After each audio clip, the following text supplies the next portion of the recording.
തിരുവനന്തപുരത്തും കൊച്ചിയിലും ഓടുന്ന ജനറം ബസ്സുകൾ കെഎസ്ആർടിസി ഓടിക്കുന്നത് നിബന്ധനകളുടെ ലംഘനമാണെന്ന് കേന്ദ്ര സർക്കാർ. റൂട്ട് നിശ്ചയിക്കുന്നതിൽ ജനപങ്കാളിത്തം ഉറപ്പുവരുത്തിയാൽ സർവീസ് നഷ്ടത്തിലാവേണ്ട കാര്യമില്ലെന്ന് കേന്ദ്ര നഗരവികസന secretary doctor M Ramachandran Manorama ന്യൂസിനോട് പറഞ്ഞു.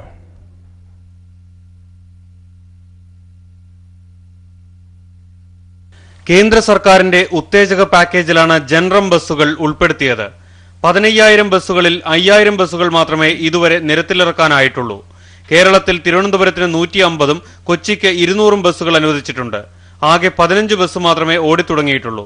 സെപ്റ്റംബർ മാസത്തോടെ 335 ബസ്സും കേരളത്തിലെത്തും. പക്ഷേ കേരള സർക്കാർ കേന്ദ്ര പദ്ധതിയുടെ നിബന്ധനകൾ പാലിക്കുന്നില്ല.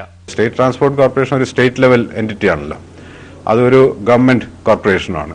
പക്ഷേ ഈ സിറ്റീസിന്റെ വോയിസ് അതിൽ കാണണം. അതുപോലെ സിറ്റിയിൽ ബസ് യൂസ് ചെയ്യുന്നവരുടെ വോയിസും എങ്ങനെ റിഫ്ലക്ട് ചെയ്യാന്നുള്ളത്, അങ്ങനെയുള്ള ഒരു തുടക്കമെങ്കിലും ഇതിൽ വളരെ ആവശ്യമാണ്. ഞാൻ പറഞ്ഞ പോലെ ചില സിറ്റീസിൽ മുഴുവനായും സിറ്റി ലെവലിൽ അത് അവർ ഇംപ്ലിമെന്റ് ചെയ്ത് അവർ കൊണ്ടു നടക്കുന്നുണ്ട്. ജനറം ബസ് ഓടിക്കേണ്ടത് കെഎസ്ആർടിസി അല്ല.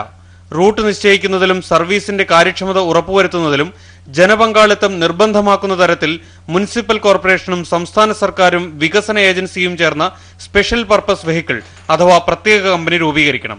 സർവീസ് ലാഭകരമാക്കുന്നതിന് പ്രത്യേക പരസ്യ നയം വേണം. ട്രാൻസ്പോർട്ട് ഫണ്ട് രൂപീകരിക്കണം. റൂട്ടുകൾ ജനാഭിലാഷമനുസരിച്ച് ശ്രദ്ധാപൂർവം തെരഞ്ഞെടുക്കണം.